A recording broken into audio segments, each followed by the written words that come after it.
বন্ধুরা আসসালামু আলাইকুম। আমরা রাজালাক ফার্মে একটু ঘুরতে আসছি। আজকে শুক্রবার, তবু বইলা একটু ভিতরে ঢুকছি।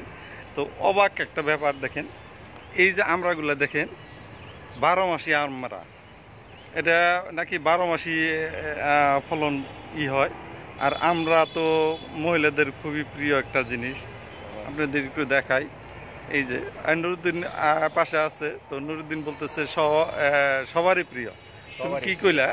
এটা সবারই প্রিয়। এদিকে দাঁড়াও দেখি কি বললা।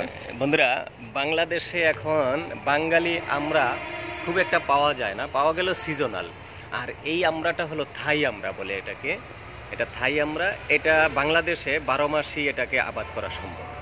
যদি আপনাদের প্রয়োজন মনে হয় তাহলে এখানে যে বাংলাদেশ যে হর্টিকালচার, সাভার যে হর্টিকালচার সেন্টার আছে, এটার ভিতরেই এই গাছটা আছে। গাছটার বয়স বেশি একটা হয়নি এখনো, মেবি 2-3 বছর। আপনি গাছটার গোড়াটা থেকে দেখাইলেই বুঝতে পারবেন। এই যে বয়স অল্প মোটামুটি। এই যে এটা বলে থাই আমরা, এই যে গাছের নাম দেখা আছে এখানে, থাই আমরা একটা গাছ। খুবই ভালো লাগলো।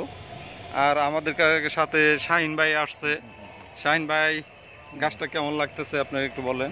সরি, হ্যাঁ, গাছটা আসলে একটা চমৎকার একটা গাছ। কারণ একটা সিজনাল, আনসিজনাল যে কোনো ফ্রুটই ফলে যদি কোনো গাছে দেখা যায় খুব চমৎকার লাগে। এটি একটি মানে থাই আমরা। আমরা আশা করি মনে হয় যে এটা আপনার সবসময় মানে 12 মাসই। আমরা একটা উদ্যানে এসেছি, উদ্ভিদ উদ্যান, সেখান থেকে এই জিনিসটা দেখতে পেলাম, খুব ভালো লাগলো। যাই হোক বন্ধুরা, ভিডিওটা শেষ করলাম। আপনারা ভালো থাকবেন, সুস্থ থাকবেন। আল্লাহ হাফেজ।